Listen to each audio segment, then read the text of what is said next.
একজন কৃষকের কষ্ট কৃষকই বুঝে, এছাড়া আর কেউ বুঝবে না। শিক্ষিত চাকরিজীবী সরকারি কর্মকর্তা কেউ কিন্তু কৃষকের কষ্ট বোঝে না। কৃষক নিয়ে রাষ্ট্রের কোনো মাথা ব্যথা নাই।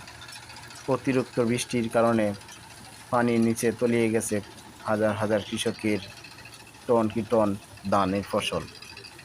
এটা নিয়ে দেশের কোনো চিন্তা ভাবনা কারোর কিছুই নেই। দেখেন, বৃষ্টির পরে এত ধান নষ্ট হওয়ার পরেও কৃষকের ধানের ন্যায্য মূল্য পাইতেছে না।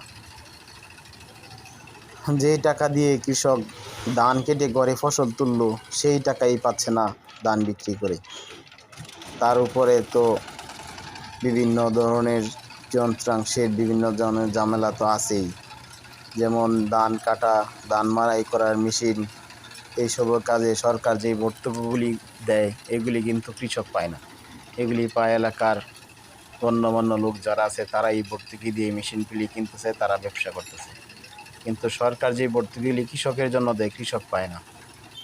তারপরেও এই কষ্ট সহ্য করেও কৃষক ফসল ফলায়, মাঠে রোদে পুড়ে কাজ করে, আর সেই ফসলের সৌভাগ্য